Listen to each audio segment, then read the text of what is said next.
आइए जानते हैं आज के प्रमुख अंतर्राष्ट्रीय खबरों को। पहले एक नजर हेडलाइंस पर। भारत का विश्व गुरु बनना एकदम तय, मोहन भागवत का बयान। अमेरिकी डेलीगेशन से मुलाकात नहीं करेंगे अरागची, पाकिस्तान को अपनी शर्तें सौंपेंगे ईरान। अमेरिकी ब्लॉकेड के आगे कब तक टिक पाएगा ईरान। चीन की बड़ी तेल रिफाइनरी पर अमेरिका ने लगाया प्रतिबंध।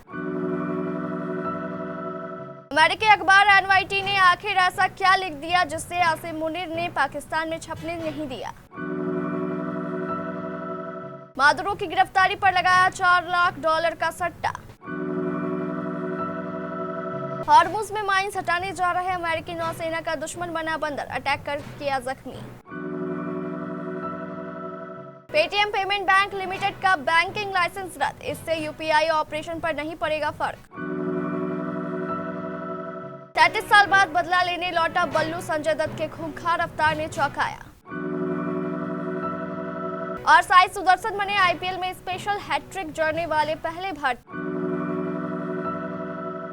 राष्ट्रीय स्वयंसेवक संघ यानी आरएसएस प्रमुख मोहन भागवत ने शुक्रवार को कहा कि भारत निश्चित रूप से विश्व गुरु बनेगा और देश के भविष्य के बारे में किसी को भी कोई संदेह नहीं रखना चाहिए। भागवत ने आगे कहा कि पहले लोगों को संदेह था कि राम मंदिर कभी बनेगा भी या नहीं, लेकिन उसका निर्माण हुआ। इसी तरह भारत का विश्व गुरु बनना भी तय है। आरएसएस प्रमुख यहां भारत दुर्गा मंदिर की आधारशिला रखने के बाद बोल रहे थे। भागवत ने कहा कि भारत के विश्व गुरु बनने का सपना निरंतर प्रयासों और सामूहिक अनुशासन के माध्यम से साकार होगा। उन्होंने भरोसा जताया कि इस तरह के परिवर्तन वर्तमान पीढ़ी में देखा जा सकता है। संघ प्रमुख ने कहा कि भारत के भविष्य को लेकर किसी भी तरह का संदेह मन से निकाल दीजिए। उन्होंने कहा, भारत के भविष्य पर संदेह ना करें, साहस और आत्मनिर्भरता के साथ जिए तथा इन मूल्यों को अपने दैनिक जीवन में अपनाएं। भारत मजबूत बनेगा और दुनिया का मार्गदर्शन करेगा। ईरानी विदेश मंत्री अब्बास अरागची शुक्रवार को एक उच्च स्तरीय प्रतिनिधिमंडल के साथ इस्लामाबाद पहुंचे। इस यात्रा का मुख्य उद्देश्य क्षेत्रीय शांति को बढ़ावा देना और अमेरिकी आक्रामकता को समाप्त करने के लिए पाकिस्तानी नेताओं के साथ चर्चा करना है। हालांकि ईरान ने अमेरिका के साथ सीधी बातचीत से इनकार किया है। ईरानी विदेश मंत्रालय का कहना है कि इस यात्रा के दौरान अरागची पाकिस्तानी जनरल आसिम मुनीर से मुलाकात करेंगे। वहीं शुक्रवार को शांति वार्ता को लेकर जगी उम्मीद को लेकर व्हाइट हाउस द्वारा विशेष दूत स्टीव विटकॉक और सलाहकार जेरेड कुशनर को पाकिस्तान भेजने का ऐलान किया गया था। ईरान के विदेश मंत्रालय के प्रवक्ता इस्माइल बघाई ने सोशल मीडिया प्लेटफॉर्म पर जानकारी दी कि अरागची के इस दौरे के दौरान ईरान और अमेरिका के बीच किसी भी सीधी बैठक की योजना नहीं है। अरागची पाकिस्तान के प्रधानमंत्री शहबाज शरीफ और सेना प्रमुख आसिम मुनीर से मुलाकात करेंगे। अरागची की बैठकें पाकिस्तान की चल रही मध्यस्थता कोशिशों के तालमेल में होगी। उन्होंने साफ कहा कि ईरान की टिप्पणियां और अवलोकन पाकिस्तान को सौंप दिए जाएंगे, जो आगे बातचीत का जरिया बनेगा। ईरान इस क्षेत्र में शांति की बहाली और थोपे गए युद्ध को खत्म करने के लिए पाकिस्तान के गुड ऑफिस यानी मध्यस्थता सेवाओं का इस्तेमाल कर रहा है। अमेरिका और ईरान के बीच इस्लामाबाद में आज दूसरे दौर की वार्ता होने जा रही है। राष्ट्रपति डोनाल्ड ट्रंप के लिए इस वार्ता का मूल मकसद हॉर्मुज स्ट्रेट खुलवाना और ईरान से संवर्धित यूरेनियम हासिल करना है। इस बीच ट्रंप लगातार कह रहे हैं कि ईरानी पोस्ट पर ब्लॉकेड लगने से उसे तगड़ा नुकसान हो रहा है, लेकिन जमीन पर हालात थोड़े अलग नजर आते हैं। सच ये है कि अमेरिकी नेवल ब्लॉकेड से ईरान पर दबाव जरूर बढ़ा है, मगर वह अभी भी पूरी तरह घुटने टेकने के लिए हालत में नहीं है। हॉर्मुज स्ट्रेट दुनिया के सबसे बड़े तेल रूट्स में से एक है, जहां से करीब 20% ग्लोबल तेल और गैस गुजरती है। अमेरिका ने ईरान के बंदरगाहों को घेर कर उसे तेल कारोबार को रोकने की कोशिश की है। जवाब में ईरान ने भी इस रास्ते पर कंट्रोल कड़ा कर दिया और कई जहाजों को रोकना शुरू कर दिया। ईरान का ज्यादातर तेल समुद्र के रास्ते ही बिकता है, लेकिन दिलचस्प बात यह है कि जंग के शुरुआती हफ्तों में तेल के दाम बढ़ने से ईरान की कमाई उल्टी बढ़ गई थी। रिपोर्ट्स के मुताबिक हाल के हफ्तों में ईरान रोज कमोवेश 2 मिलियन बैरल तेल बेच रहा था और सिर्फ एक महीने में करीब $5 अरब तक कमाई की। ट्रंप प्रशासन ने चीन के एक बड़ी तेल रिफाइनरी पर प्रतिबंध लगा दिया है क्योंकि उसने अरबों डॉलर का ईरानी तेल खरीदा था। यह कदम व्हाइट हाउस के उस व्यापक अभियान का हिस्सा है जिसका मकसद ईरान की आय के मुख्य स्रोत यानी उसके तेल निर्यात को पूरी तरह बंद करना है। अमेरिका के वित्त विभाग ने कहा कि उसने हैंगली पेट्रोकेमिकल रिफाइनरी को निशाना बनाया और इसे कच्चे तेल और पेट्रोलियम उत्पादों के लिए ईरान के सबसे बड़े ग्राहकों में से एक बताया। इसके साथ ही विभाग ने लगभग 40 शिपिंग कंपनियों और जहाजों पर प्रतिबंध लगाया है जो ईरान के शैडो फ्लीट के रूप में काम करते हैं। शैडो फ्लीट उस बेड़े को कहा जाता है जो किसी देश के लिए काम करते हैं लेकिन उसका झंडा नहीं लगाते। ये शैडो फ्लीट प्रतिबंधों से बचकर निकलने के लिए चलाए जाते हैं। ये प्रतिबंध ऐसे समय में लगाए गए हैं जब कुछ हफ्तों में राष्ट्रपति ट्रंप अपने चीनी समकक्ष शी जिनपिंग से चीन में मिलने वाले हैं। अमेरिका की सबसे बड़ी अखबार न्यूयॉर्क टाइम्स यानी NYT ने एक बड़ी रिपोर्ट छापी है। ये रिपोर्ट पाकिस्तान के अंदर की स्थिति के बारे में थी, खासकर पाकिस्तान में रहने वाले शिया मुसलमानों के गुस्से के बारे में थी। ये रिपोर्ट अमेरिका और दुनिया भर में छपी, लेकिन जब ये रिपोर्ट पाकिस्तान के अंदर प्रिंट होकर बिकने वाले NYT की कॉपी में जानी थी तो वहां से ये रिपोर्ट गायब कर दी गई। मतलब पाकिस्तान में बिकने वाली NYT में ये खबर नहीं थी। NYT के पाकिस्तान और Afghanistan bureau chief alien Peltier ने खुद सोशल मीडिया प्लेटफॉर्म एक्स पर यह बात बताई। उन्होंने लिखा कि हमारी ये रिपोर्ट अमेरिका और बाकी दुनिया में तो छपी लेकिन पाकिस्तान के प्रिंट एडिशन से हटा दी गई और इसकी वजह यह बताई गई कि ये रिपोर्ट पाकिस्तान के अंदर सांप्रदायिक तनाव यानी शिया और सुन्नी के बीच के टकराव को लेकर संवेदनशील है। NYT ने एक फ्रीलांस लेखक जिया उर रहमान की रिपोर्ट छापी थी। ये लेखक पाकिस्तान का ही रहने वाला है और NYT के लिए लिखता है। इस रिपोर्ट का टाइटल था शिया एंगर इन पाकिस्तान यानी पाकिस्तान में शियाओं का गुस्सा।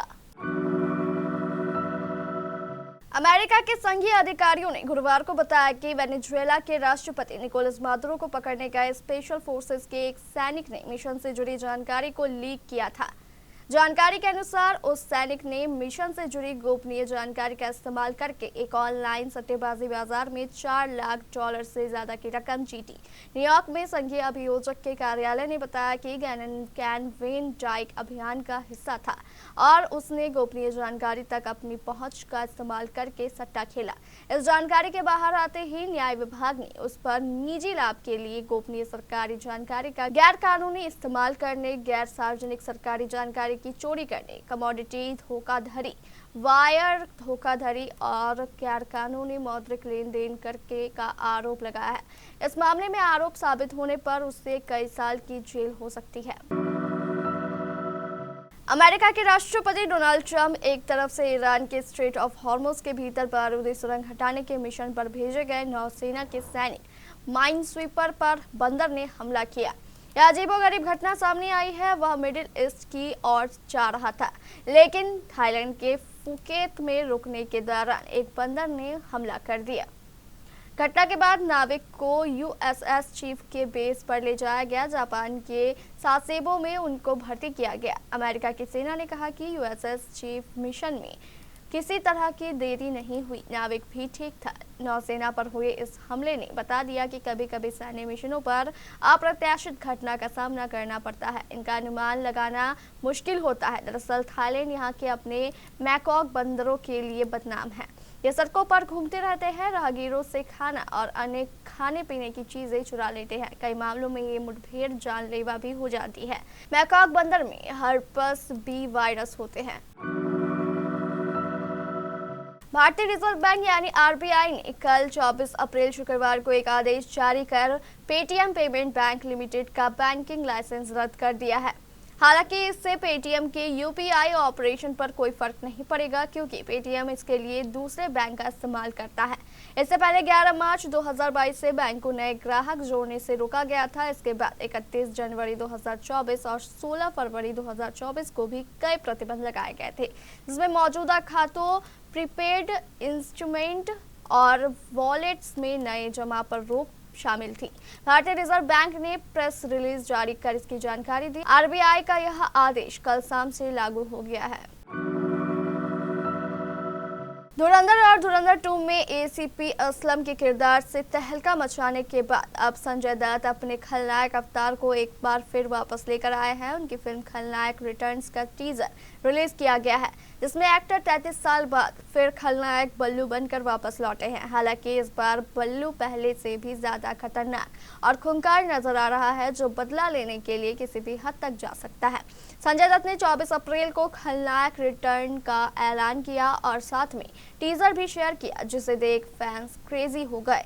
हालांकि फिल्म के टीजर में काफी खून खराबा दिखाया गया है। बल्लू बने संजय दत्त भी खून से सने हैं और चेहरे पर कालिक लगी हुई है। फिल्म को जियो स्टूडियोज प्रोड्यूस कर रहा है, जिसे आदित्य धर के साथ उनकी धुरंधर और धुरंधर 2 भी प्रोड्यूस की। खलनायक रिटर्न्स के टीजर में दिखाया गया है कि चारों ओर आग लगी हुई है और उन आग की लपटों के बीच लाश पड़ी है।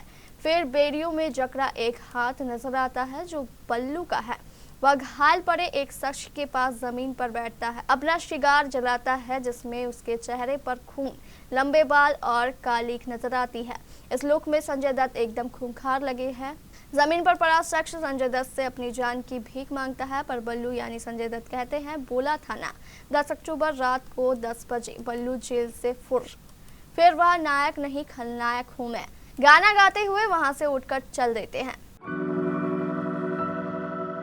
साई सुदर्शन ने आरसीबी के खिलाफ शुक्रवार को बेंगलुरु में 57 गेंद में अपना शतक 11 चौके और 5 छक्के की मदद से पूरा कर लिया। सुदर्शन 58 गेंद में 100 रन बनाकर जॉर्ज हेजलवुड की गेंद पर कैच दे बैठे। साई सुदर्शन ने चिन्नास्वामी स्टेडियम में आरसीबी के खिलाफ शतक पूरा करते ही एक अनोखी हैट्रिक पूरी कर ली। वे आईपीएल में लगातार 3 सीजन में शतक जड़ने वाले पहले भारतीय बन गए हैं। उन्होंने ये कारनामा साल 2024 से 2026 के बीच कर दिखाया है। साई सुदर्शन आईपीएल के इतिहास में लगातार 3 सीजन तक शतक जड़ने वाले क्रिस गेल के बाद दूसरे खिलाड़ी बने हैं। गेल ने आरसीबी के लिए खेलते हुए लगातार 3 सीजन में शतक जड़ने का कारनामा साल 2011 से साल 2013 के बीच किया था। वो आईपीएल में शतकों की हैट्रिक पूरी करने वाले दुनिया के पहले खिलाड़ी बने थे। साई सुदर्शन ने आईपीएल में पहला शतक साल 2024 में चेन्नई सुपर किंग्स के खिलाफ अहमदाबाद में जड़ा था। सीएसके के खिलाफ उन्होंने 51 गेंद में 103 रन की पारी खेली थी। इसके बाद साल 2025 में सुदर्शन ने दिल्ली कैपिटल्स के खिलाफ दिल्ली में 61 गेंद में नाबाद 108 रन की पारी खेली थी। अब उन्होंने आरसीबी के खिलाफ 58 गेंद में 100 रन जड़कर अपना नाम रिकॉर्ड बुक्स के स्पेशल पन्ने में दर्ज कर लिया।